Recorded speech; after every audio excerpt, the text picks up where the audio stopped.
Hey, welcome, and today we're here with Darren and we've got a Barra VH. Mate, this thing is a bit sacrilege, don't you think? Yeah, some people tell me it is. Now, where did the thought of putting a Barra and a VH Commodore come into?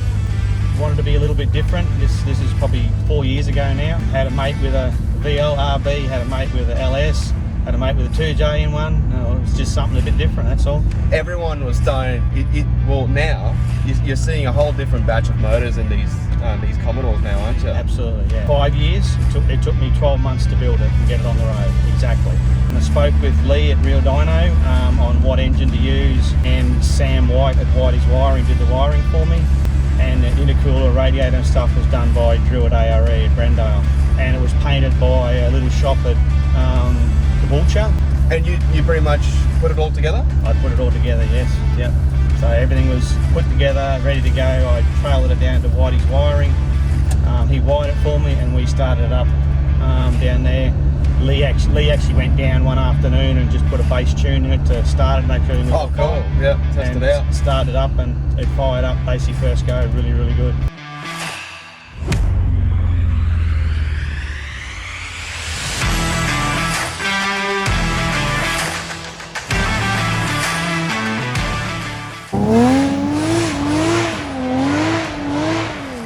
I love the way this thing looks. It's got a great stance, like great choice of wheels, and overall, like, you've got a really good look happening for this thing. And being a vacationer, not something you normally see as well in the VHs. When I first got it on the road, I actually didn't have the stickers on it.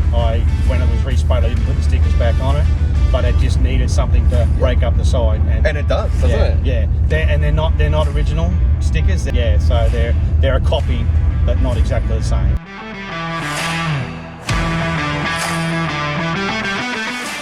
You got the whole car resprayed, did you? Yes, yeah. And it wasn't a big dollar spray. It was painted inside the door jambs and everything that, but it was only an $8,000 paint job. So it looks great though. It's not a $1 million paint job, but it's neat and tidy and clean. It is, isn't it? Yeah. I actually saw, I think, a HQ out at Lakeside when I was deciding on wheels, and I saw them on that, and it's like, that was it. They just had to have them. So we went out and bought them, I think, the next weekend actually. You saw that, you're like, fuck, I need them. That's it, yep, that was the look I was after.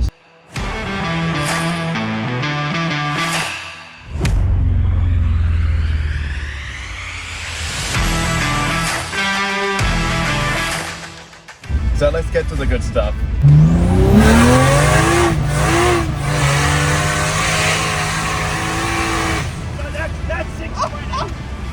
Boxer Turbo 400, so Andrew Gilroy's did the box for me. That is some great stuff. I saw him down at Barra. Obviously the engine bay is completely tidied up. You've got no wiring. The intercooler is hidden so beautifully. It's the whole look, it just looks fantastic.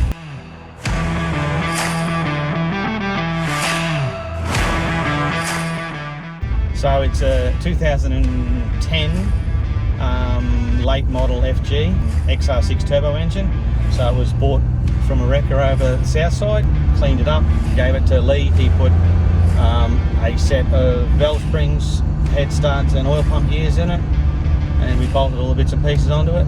We got a 6 boost high rise and a GDX 3582R Gen 2 Garrett turbo, plasma man inlet, 21 pound, yeah. E85. And we're making 686 at the rears. That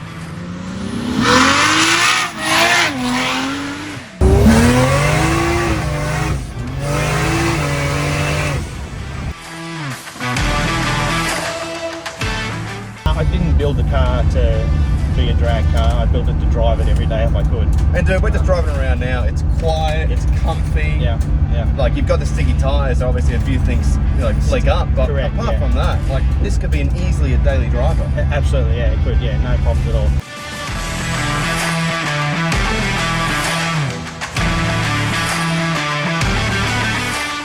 I wanted to make it look like it was done from factory like that. Yeah, and you nailed it. That's right. And the only little giveaway is the cheeky little poke of the intercooler through that front grille. Correct. That's it. That's it. Apart from that, you cannot tell what's in this thing. No.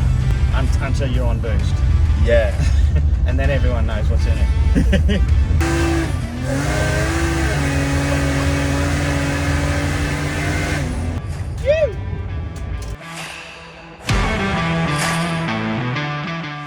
And the standard kind of theme that you wanted to go for, the interior. Dude, it is absolutely mint in here. I was really lucky when I bought the car. I actually bought the car off a mate, Jane, and it sat in his shed for, I think, 2 or 3 years. He did nothing with it. Yeah. Inside, yes. I was really lucky. It is really clean and well looked after. The seats, the dash, Yeah. like everything looks spectacular. And the way that you've even fitted up the B&M shifter inside the original column, like that's some tricky stuff there. Okay. You've got the e-boost just kind of hidden under the dash there, and the Haltech computer. Yeah. Like, this thing is just awesome, dude. You've done such a good job. Thanks. I'm really happy with it. Yeah. Can I have it? Can you have it? No.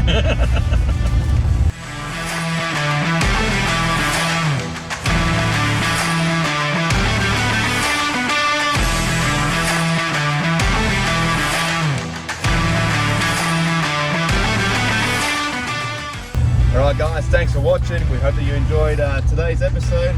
Darren, if we did. Mate. Yes, mate. Catch you next time.